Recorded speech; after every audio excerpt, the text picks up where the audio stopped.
The future of Greenland remains uncertain today after Trump declared a, quote, framework of a deal had been reached with NATO's chief. Trump may have walked back his threat to take control by force, but that hasn't eased fears by some that some kind of takeover could still happen. Earlier today, Greenland's prime minister stressed that NATO cannot negotiate, of course, on behalf of the Danish territory, and underscored some red lines for talks with the U.S. I don't know what's concrete in that deal either, but I know that we have now a high-level working group working on a solution for both parties. We have said from the beginning in Greenland, we have some red lines. We cannot cross the red lines. We have to respect our territorial integrity. We have to respect international law, sovereignty. We are ready to cooperate more in economics, in other areas, but that's something we have to talk about in mutual respect. With all the statements made over the past 2 days, the claims, the lack of detail, how do people in Denmark feel about what's happening here? Looking forward to this conversation with Shane Woodford, a Canadian journalist who now lives and works in Denmark. Shane, thanks for connecting with us. So as you well know, Trump started this week claiming the U.S. is still planning to take over Greenland. By midweek, he seemed to be backing down. How are people in Denmark reacting? Well, I think that there is, similar to what I'm sure is going on in Canada, there's a lot of anger and disdain for Mr. Trump. But there's also this thing of just kind of trying to keep calm and weather the storm.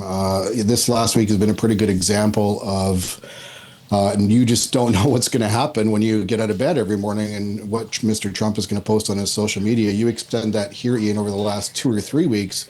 And it has been a dizzying array of events and announcements and counter announcements and Mr. Trump saying this thing and Mr. Trump saying that thing. And it has been just a lot to deal with. And I think a lot like Canada, I think the people in Denmark and in Europe as a whole, they view the United States under the Trump administration right now as just a really uncertain and unreliable administration. You're a guy who's worked in the news, and I'm sure you watch the news with a keen eye. And I'm kind of curious in Denmark how all of this gets reported. So, for example, kind of took us by surprise yesterday when Trump talked about this framework of a deal that he had reached after talking to the NATO chief, right? Like that just didn't really make sense.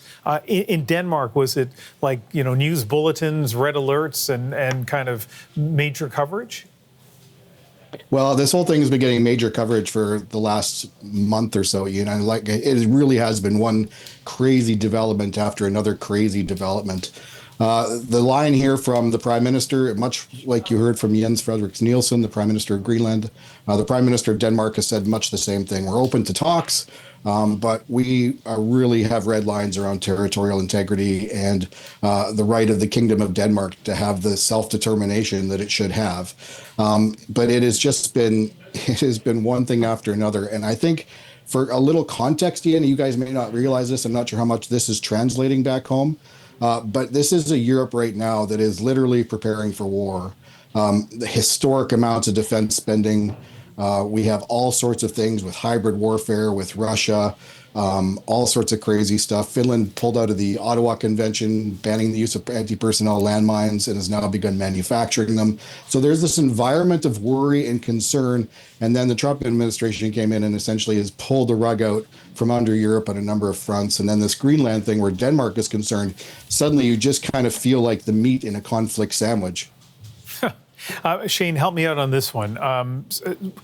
If there's room for discussion here, if that's Denmark's position with the United States in terms of Greenland, what do you think they're willing to discuss?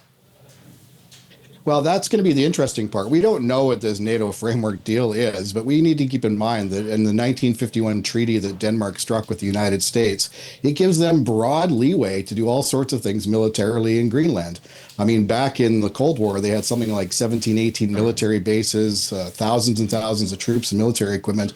Those have since reduced themselves to a single base and a fraction amount of the troops.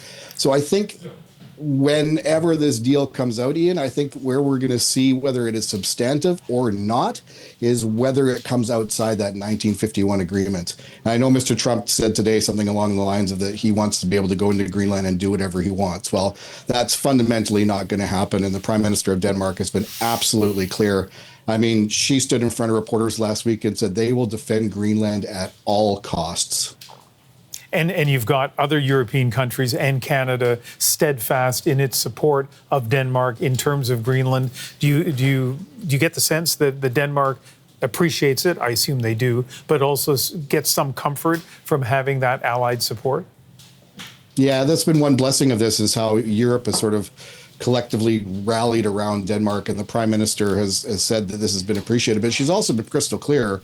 I'm always surprised a little bit by how blunt the political leaders are here, Ian, compared to what I'm used to back in Canada, where things get a little massaged and a little PR'd. But here, it's really when the Danish Prime Minister says something, whether it was through COVID or whether it's through one crisis or this particular crisis, I mean, it is surprisingly blunt and plain. And so she has said all along, we are willing to talk. We are willing to deal with some of these things. And in this particular case, yes, this support is really, really welcome. But just last week, she said that and then added, but Denmark must be prepared to stand on its own. So she's facing this from, I think, a pretty grounded reality. It is terrific to have your perspective, Shane. Shane Woodford, a journalist from Canada who lives and works in Denmark. Thank you. Thank you, Ian. Always a pleasure.